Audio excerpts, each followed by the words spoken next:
Welcome back to part 2 of my conversation with Mike Ettenberg, founder of Frontline Optics and living proof that firefighters can thrive beyond the job. In this episode, we go deep into the reality of starting a business with zero experience, fighting through imposter syndrome, and dealing with the silent critics when you walk away from the fire service. Mike drops tactical advice for any firefighter thinking about a side hustle, and he doesn't sugarcoat it. This is about getting punched in the face and pushing forward anyway. We talk wins, failures, dark energy, and the mindset it takes to build something that lasts. So if you're feeling stuck or scared to jump, this one's going to light a fire. Let's get into it. Welcome to the Keep the Promise podcast, where we help build resilient and well-rounded firefighters. Yeah, I mean, there's like data overload, right? Like the fear of like, I don't know enough. And I'm going to get paralysis by analysis. I'm just going to like keep learning. And every time I'm learning something new, it contradicts something else that I learned. So wait, now I need to dig more on that. And now you contradicted what you just learned before. And so now you need to dig more on that. And next thing you know, a year goes by and you haven't taken a single step. So you know, you gotta just do it, right? Like, I know a ton about the eyewear industry now. I knew nothing about the eyewear industry when I bought 300 pairs of sunglasses and decided to start selling sunglasses. I knew nothing, right? As I went through the process, I learned as I went. I had to pivot, learned about different components, different manufacturing processes, different materials, different places to source, different, like everything. And now all of that knowledge is there from experience that I'm able to apply to my future decisions. But if I hadn't ever taken that first step, I never would have made it. So don't get that paralysis, right? You need to just leap out from the fear and understand that the only way for you to like learn is to forge your own path. And that's building, right? Entrepreneurs are builders. We're different than the norm. We're going out on our own. We might be on a multitude of different paths with some periods of like forging through the brush. And that's just what you got to do and learn from it and take that feedback as you go and build a Rolodex of information in your mind that you can apply. So, I think there's a quote by Alex Hormozy, and I'm probably going to butcher it, but it always sticks in my head that he just says, you have to step into the arena and get punched in the face. There's no getting around it. And yep. I look back at some of the friends that I have. There's one that's been talking about starting a business, and every time we talk, it's like, oh yeah, I'm trying to figure out which state I'm going to set up the LLC in, and I'm over here like, dude, that is literally like such a non-issue. Just start, just figure something out that you can sell, and then you have money to pay for the LLC and figure it out. But until you get to that point, until you've gotten punched in the mouth a couple times, you're not going to know what to do. Totally. I wouldn't even think about an LLC until your company is doing like $80,000 or more, right? Like, just file a DBA and use your own social security number, and boom, you're in business, right? As a sole proprietor. And then once that's how you prove your concept. Once you prove your concept, then you can go in and you can get your LLC and file an S corp and make it a corporation and do all of this other stuff that gives you tax benefits. But you don't need that stuff to start. Just start, right? You can buy something right now and you could post it on Facebook Marketplace and you're in business, right? Someone buys it from you, you literally are a seller now, right? You've started a business and you've started it. So, you can't let this stuff kind of paralyze you, and you need to just move forward. And it's another one, kind of like what Hormozy says, but Tyson, right? Everyone's got a plan until you get punched in the face. Your plan is not going to work, right? You're going to think about it. You're going to do it. You're going to have all these ideas and you're going to step out there and like day one, something's going to happen and you're going to have to pivot. So what? Pivot, keep moving, right? Take the next step. And for me, that's what makes entrepreneurship so exciting. It's a different kind of rush from the fire department, but I think it still hits some of those same nerve endings that you are put in a position where you have to make a decision with consequences, and it takes everything that you know and everything that you've experienced to make the correct decision with the information at the time, right? And it's almost like it's exciting because you're looking at the people out in the stands, the ones who are still trying to figure out the LLC or all these things. And you're like, you know what? That doesn't matter because I'm here. I'm in the thick of it. I'm making these decisions and we are just taking one forced step at a time, getting punched in the face every single time and doing it with a smile on our faces and continuing forward. Absolutely. You also got to remember, like, there's different levels to the game, right? So like at that level 1, there's a ton of people and they're all thinking the same kind of thing, right? And as you go and you find some success and you move up, well, like, you know, now your business is doing $100,000 a year. You're in a new tier, right, of people. All those people who are doing less than that, they're below, right? You're at that $100,000 a year. Now you're doing $250,000 a year and you're doing, you know, each one of those just kind of keeps leveling up with new problems, new issues, new whatever. But the group of people who you're competing against is getting smaller and smaller and smaller. And you'll never make it to those higher levels if you get stuck, paralyzed at that bottom level. So just do it. And there are two things that I want to talk about after what you just said. One, you're not pulling these numbers out of your ass. These are numbers that you have seen. Yes. And this is that reminder for all of those firefighters out there who are like, oh, I can't do this. It's never going to be me. Like, I don't have what it takes. There's only one way to prove whether or not you have what it takes, and it's to do it. And you're sitting here as living proof of a firefighter who was able to take an idea and make it into a multiple 6-figure years and growing with every single time. So for the listeners out there who are thinking, no, that's not me. Like, that's a pipe dream. These guys are just so full of it. You are here to prove that.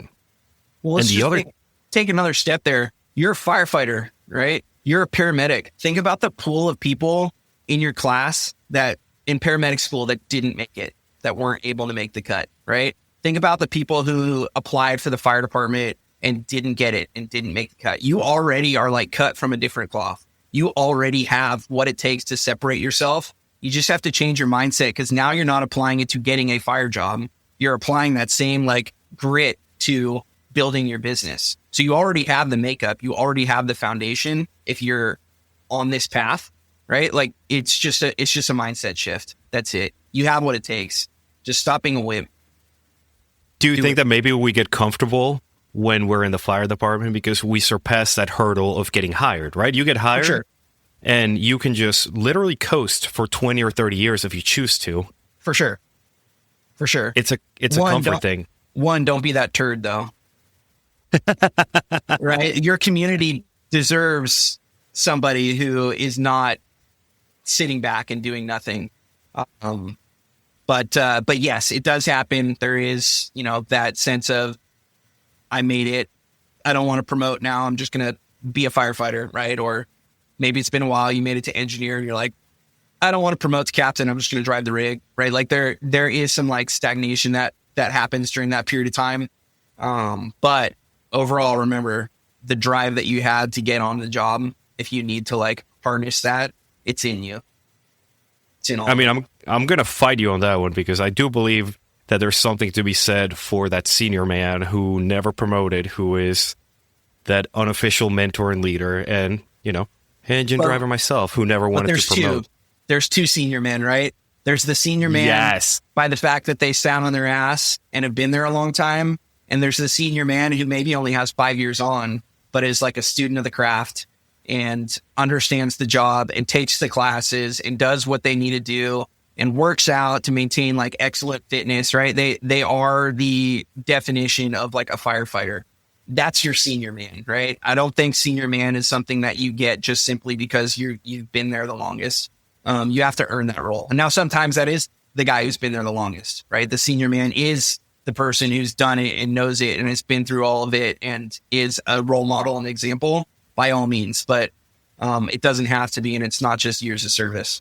I feel like, and it's one of the things that happened with me. Like I stopped being a student of the craft of firefighting. My passion was shifting. It was shifting to business. I started focusing my time and energy to go to trade shows, to go to learn different things about the eyewear space. And I was no longer looking to try and get into the truck academy, right? I was looking at flights to Vegas for Vision Expo, right? Like it was like my path was changing.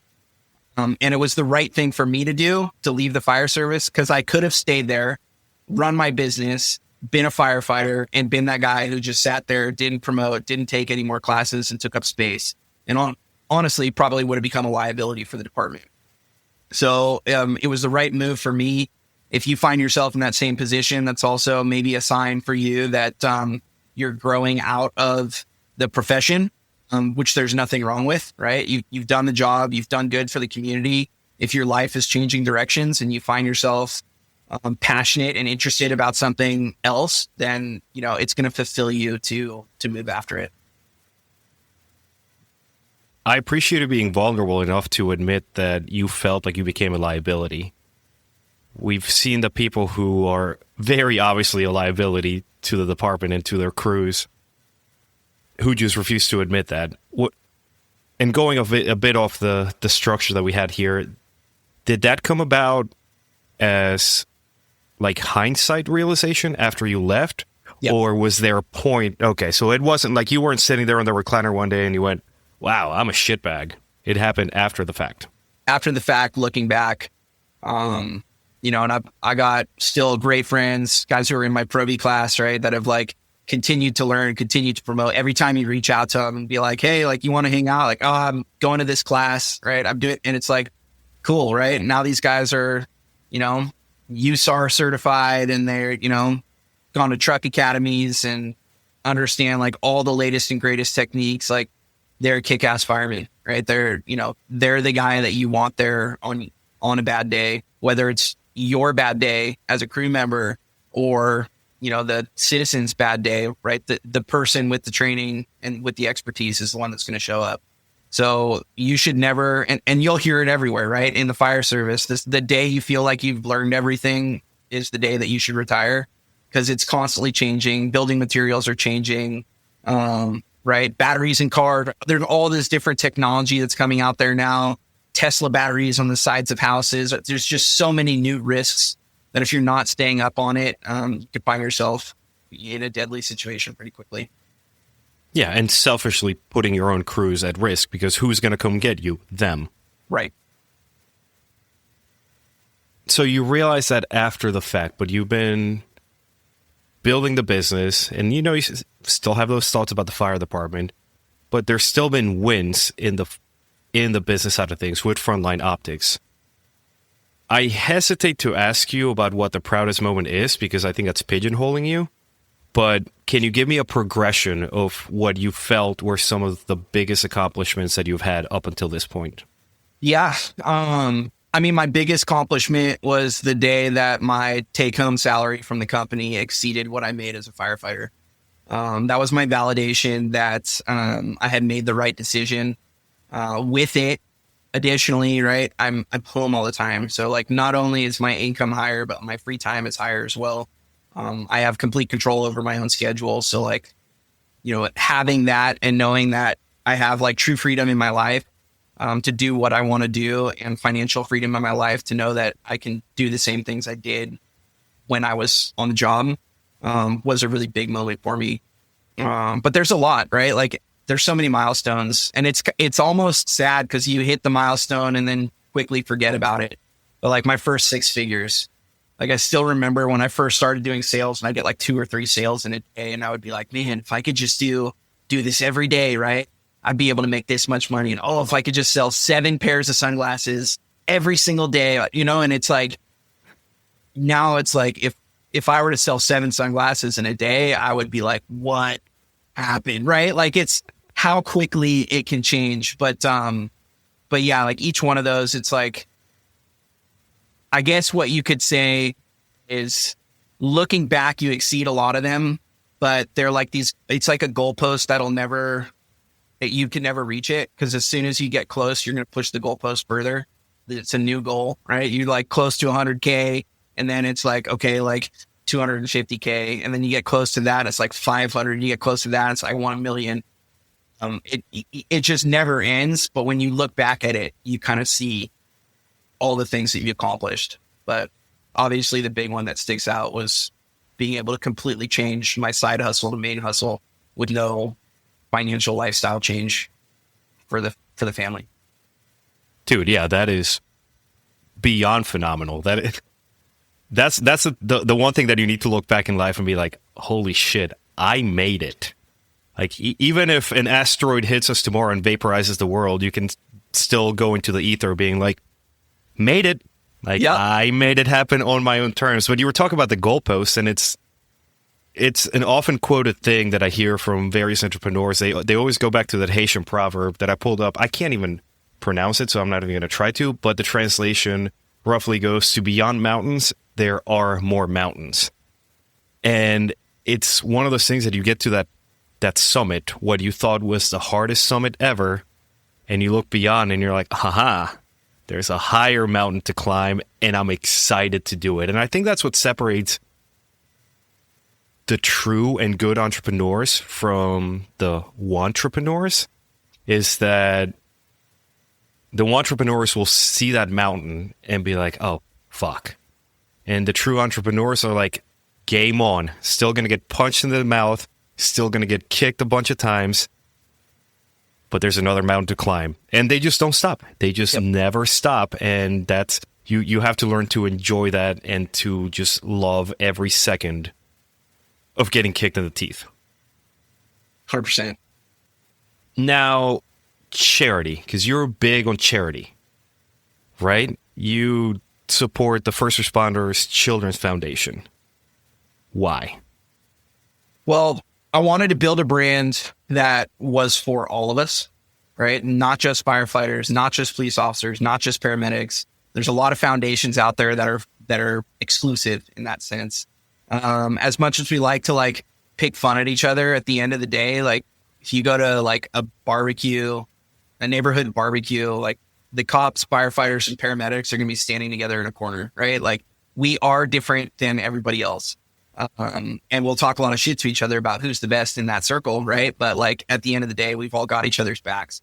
So I wanted to make sure we picked a charity that did that. The sunglasses, for me, it's always been more than just a business. Like if I was to just be making money and not doing something positive with it for the world, like what am I really doing?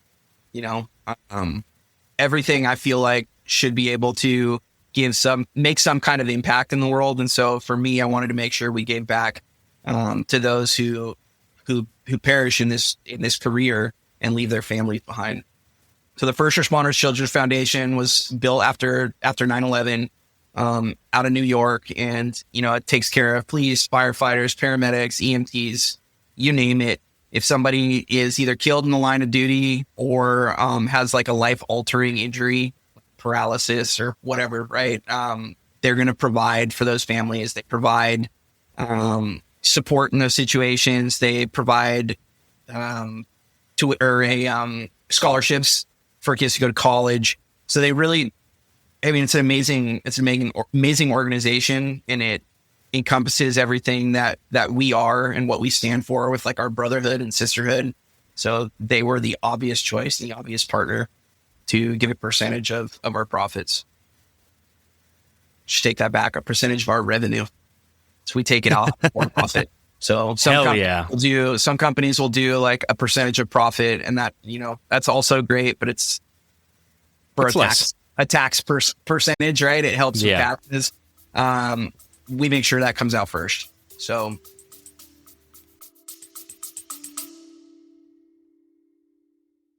real quick before we jump back in. Firefighters don't leave each other behind. We look out for our own. Right now, there's a firefighter out there, maybe a rookie, maybe a seasoned veteran, who needs this podcast. They need the lessons, the mindset, and the training tips. But they'll never get them unless you help them. Here's how you can help right now. On Apple Podcasts, tap the 5 stars, then scroll down and write just a few words about what the show has done for you. On Spotify, tap the 3 dots, select Rate Show, and drop your rating. It takes less than 60 seconds, it costs you nothing, and it helps one more firefighter get better, stronger, and more prepared. We look out for each other. This is one small way that you can pay it forward. All right, back to the show. And I think that's because, like you mentioned, we not only do we have each other's backs, but it's hard to walk away, and it's hard to walk away from the community and the people. You talked about it when we started. It's the guys, it's the clowns, not the circus, but it's always the clowns. But there's a dark side to those clowns and to that community. And I think it comes from a lack of understanding, because people who are still within the fire service will happily try to tear you down and bring you down if you choose to walk away from that. We've seen it time and time again. Can you talk about any experiences you have had with that? I can. We're not turning this into a gripe session, though. Yeah, like I'm not gonna name names. Don't get me canceled. Yeah, there's definitely people who are not going to support you if you want to go against the grain and do something different than everyone else. Realistically, you should look at it and say, like, if somebody's life path is different than your life path, that's okay, right? Not everyone is going to be a firefighter, right? So if somebody who got it, decides they want to walk a different path, that shouldn't be something that should be held against them, right? If anything, like I said, you keep them there. Well, now again, liability, right? They're not going to be passionate. They're not going to grow, and they're going to put you at greater risk. Why not replace them with somebody who is going to be passionate about the career? But yeah, it's the nasty side of the fire service. I'm sure law enforcement deals with the same thing, but your brother who stands behind you and talks you up the second you walk out of the room, if you're the topic of conversation at the table, will be just as quick to put you down. Other than those handful that you have that are your like true people, and you all know who those people are. You've got those few people at the department where like no matter what, you guys got each other's backs. The rest of them, you just don't know. And then there's some of them that just based off of their behavior all the time that they're gonna talk some shit. So it's unfortunate, but it's also very helpful because it's they call it dark energy. I'm gonna show you, I want to prove you wrong, right? It feeds you. It's like a little chip on your shoulder. So when you have those bad days, you have those issues, you have those days where you're not necessarily feeling like putting forth the effort, that little chip jumps out and you're like, you know what? Fuck those guys. Let's go. Right. So, and then you go after it and you keep climbing. I definitely cared a lot more about it until I got to that point where I've now completely replaced my salary, because now it's like, what do I have to prove? But I still want to get so big that those same knuckleheads are going to like brag to their friends that they knew Mike and that Mike used to work there, because, they're superficial people and that's what they'll do. And we talked about it before. Hard truth. If you're listening and you know who you are. Damn it, man. We're not using the podcast to start shit with people. But it's that scene, and I know it from memes, from Mad Men, where the guy looks at the others like, I hate you so much. And the dude replies, I don't think about you at all. It's that sort of energy that there's always going to be haters. And I think this is for those who are starting or think about starting the entrepreneurial business, realizing that the hate is validation enough. That tells you that you're on the right path. Because for a long time, you're not going to get any validation. For a long time, you're going to be just trying to get up from getting kicked in the teeth. But the fact that people are hating on you, that tells you that you're on that path, on the right path. You're having some success. And it's threatening, for them, because for them, there's only one way, there's only one path. And to see somebody successfully venturing away from that path, it's like the uncomfortable truth is coming out on their side. So, again, do you. If you have your passion and your passion is pointing you in a different direction, follow your passion. Like you just said, understand that people are going to hate. People are going to talk negatively about you. The bigger you get and the more that you do, the louder they'll get, the more haters you'll get. But again, that's just further validation. And eventually you'll get to this point where everyone wants to say that they were always with you and they always knew you'd make it and all this stuff. And you're like, thanks, right? But thanks, I guess. Yeah. let's put on the business mentor hat on for a second. Sure. And the Mike standing here in front of me, what advice would he give to that starting Mike who was feeling stuck or unqualified or dealing with imposter syndrome? Because there are listeners out there who are feeling the exact same way. What words do you have for them?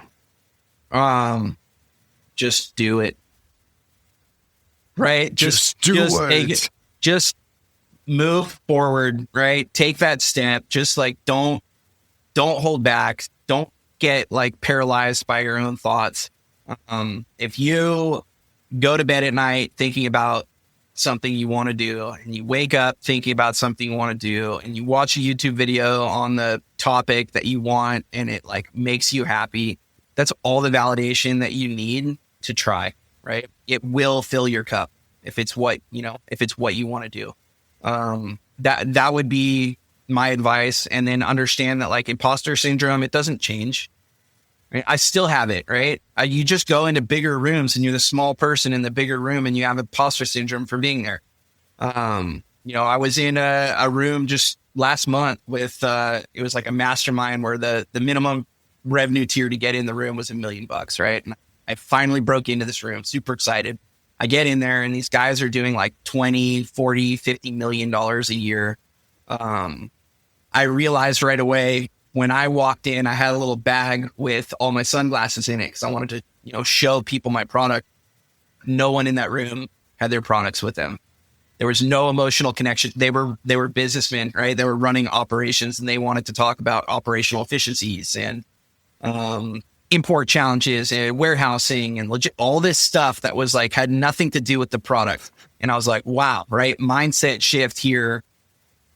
Put my little thing off to the side. It was in a bag, so nobody saw it. I'm sure they knew, but it was like, whoa, right? I'm in a different ring. So it's going to keep happening, right? And I'm sure if you get to that 20 million, $50 million and you go into $100 million or $1 billion, right, it's going to be completely different again. So imposter syndrome it just is what it is. You can't let that stuff paralyze you. If it's uncomfortable, it means you're in uncharted territory, and that's where you want to live as a builder. And I think that speaks back to being a probie, because most of us are so quick to dismiss probie year or probie 2 years, however long it took, and just be like, thank fuck, I'm done with it. I don't have to worry about doing all those things anymore. But if you actually dissect it, being the small fish in the big pond is amazing because you get to learn so much and everybody just wants to teach you. And that's another advantage that we have, is that we have been in those rooms where it doesn't matter what we think we know. As probies, we just have to shut up and learn. And everybody is so happy to teach you that when you get to those rooms where there's people making millions and millions a year,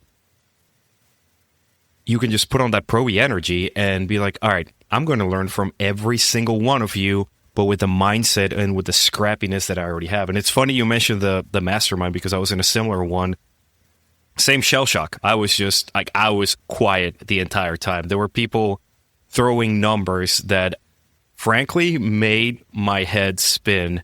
And they were throwing numbers, they're like, oh yeah, I'd feel comfortable when I have 2 million in cash in the account. That's going to make me feel like I don't have anything to worry about. I'm over here like, okay, I need to hang out with you. Yeah. Because these are numbers that I cannot even fathom. Yeah. Like when people lose $100,000 and like, yeah, I mean, we lost 100,000, but like, it wasn't that big a deal. You're like, what? What do you mean that wasn't that big a deal? $100,000, right? Like I had a heart attack for you, man. Yeah. Yeah. Yeah. But to them, it's like me losing $1,000, right? Or it's like somebody who's got $100,000 that lose $100, right? It's all just perspective. That's that perspective. And perspective is such a funny word, because we gain a lot of it as we grow through life and as we learn some more. And sometimes we like to tie it into legacy, because if you look back and the perspective you've gained, you try to assign that meaning of legacy. Is there a specific legacy that you hope to leave with Frontline Optics? Yeah. I want to make a lasting impact within the first responder community, and I want to have name recognition, household name recognition amongst our community. I want people to be proud of the glasses and know right away, like, my goal would be every fire engine in the United States you go by and everybody in them is wearing Frontline glasses. Every law enforcement officer is wearing Frontline glasses. Why? Because they're durable, they're high quality, and they represent us. Does it take a long time to build something like that? Sure. Right? A lot of times when you create something for a particular market, especially firefighters and police officers, right? We have that concept of like a Ricky rescue, right? Like, oh, I don't want to wear something that's like this. Well, eventually you blow past that and you just become like the 511. Everyone wears 511, right? I'm sure there was a time when that brand first started where they were trying to break in and people were like, and it was only kind of the early adopters that wanted everything first responder, right? And eventually it became mainstream. It became the norm within our industry. That's kind of my mindset and my vision and where I would like this thing to go. One pair of sunglasses in every fire engine in the country, at least. I like it. Well, multiple pairs, hopefully. Hopefully at least a driver's wearing them. I don't know how guys do it. I'm going to hit you out of left field with a question I didn't put in the stuff that we talked about. Okay.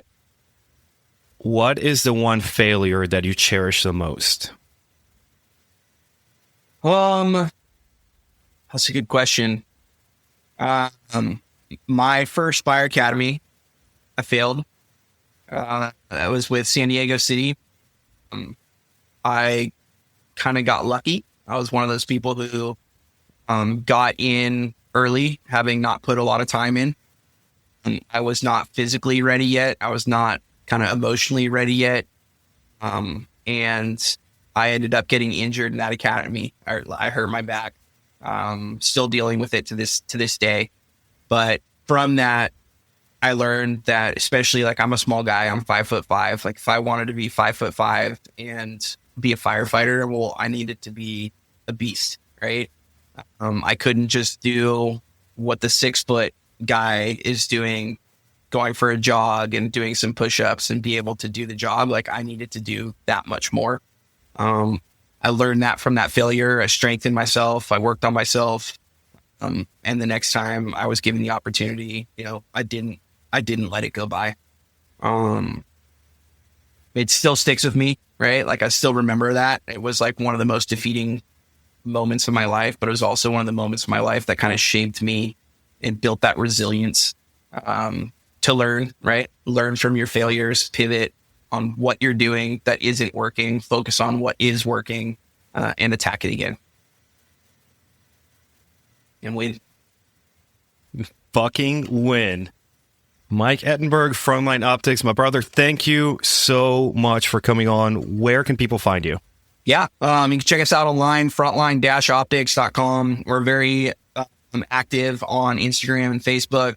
Just look up Frontline Optics, and love to get you in a pair of our sunglasses. Their quality, you still doing the replacement? It's a $12 service fee. So you pay a $12 service fee, lose them, break them, anything happens, we'll ship a brand new pair. No questions asked, and that includes our prescription. So get a prescription pair of sunglasses and you lose them on the rig, $12, we'll send you another one. My man, thank you so much. I appreciate you doing this. Yeah, man, thanks for having me. This was a blast.